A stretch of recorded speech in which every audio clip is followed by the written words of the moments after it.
Hey guys, my name is Whitley Grace and welcome to my channel. Today I have a special guest here, my husband Dalton, and we are going to give you some Valentine's Day date ideas based off of our experience and what has been fun for us.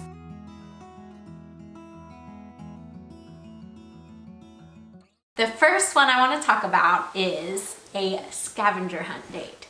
So this is what we did our first year of dating. So we've been officially together for like 6 years now, but this was our first year. I think we've been dating for like 6 months, and he planned this super awesome scavenger hunt date. So I'm gonna let him tell you a little bit about what he did and why it was so special. Yeah, it's funny thinking back to this because it was way over the top for like having dated less than 1 year. We're not like this anymore. But I bumped into people while we were doing the thing. While I was waiting for you at the final destination for dinner, someone from our church bumped into me and they asked if I was proposing that. Just because it was just so elaborate. What I did is I basically asked a bunch of my good friends to go post up in different places around town that were significant to us. So I think one of them was where we had our first date. One of them was, I think, the place where I first not asked you out, but kind of told you, like, we kind of went on a date where we... A DTR, define the relationship. Yeah, we weren't really sure. It's like, hey, are we just hanging out or are we dating? It was kind of ambiguous. And so, so some of those first few date places, I remember the church was one of them. And so basically I had my best friends go post up, and each of them had a gift. And in that gift had kind of like a... What was it? What was in the actual thing? A note. But was there an actual... To explain the next gift. Yeah. It was kind of to lead her to these different places. But they were all wrapped. Yeah. So it was wrapped like a gift. Man, this was like a long time ago. It feels like 5 years ago. So yeah, it was a gift wrapped, but it was really just to lead her on this scavenger hunt.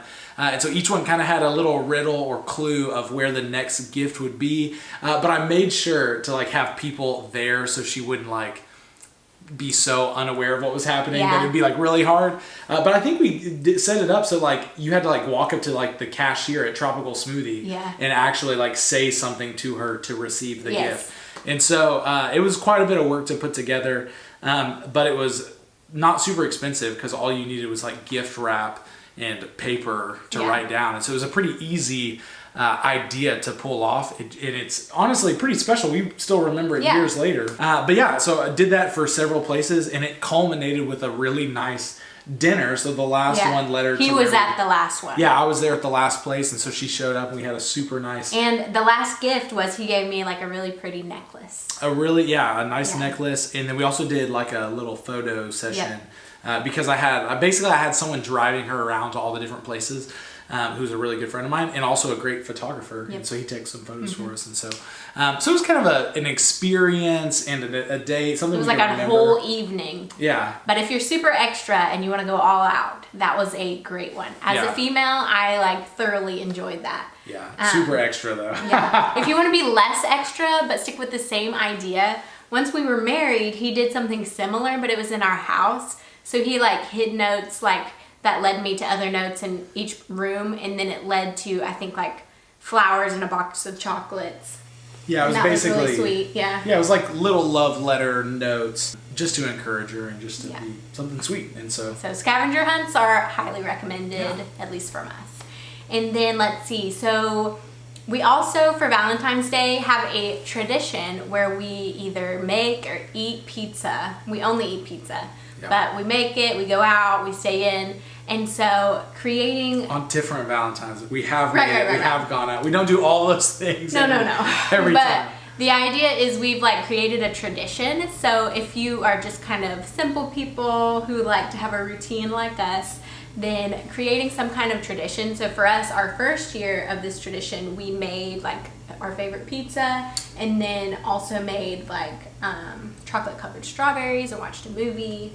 But it was fun. But it was really cool. We got to make our own pizza and like spending time together. It's just like kind of cute.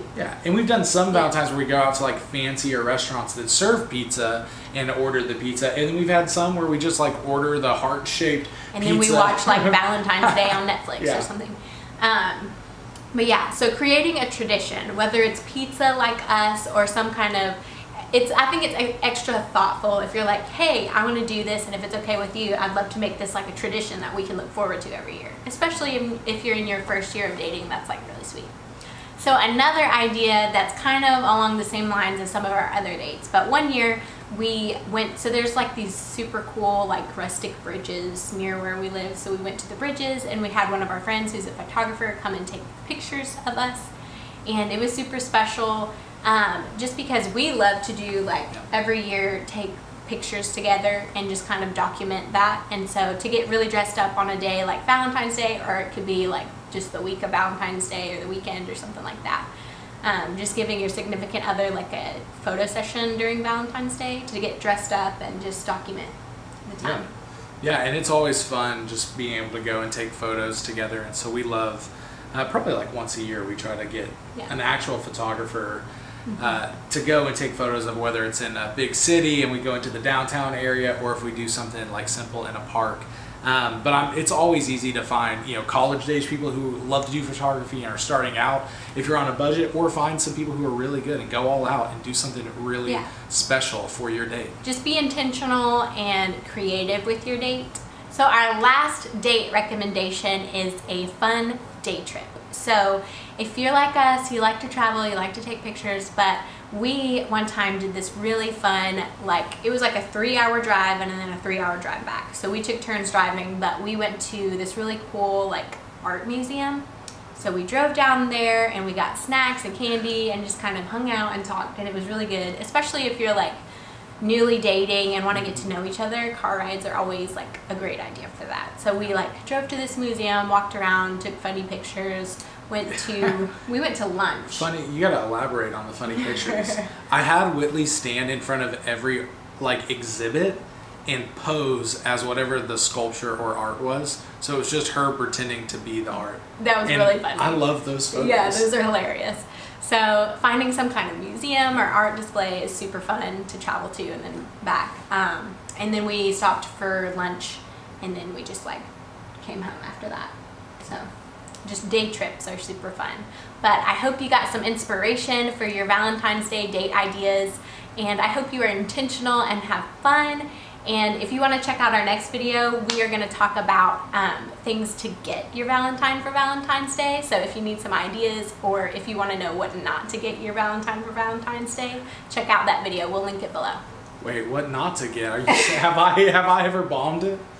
I guess you can find out in the next video. Thanks for watching this video. If you liked it, smash that subscribe button and give it a thumbs up, and we'll see you later.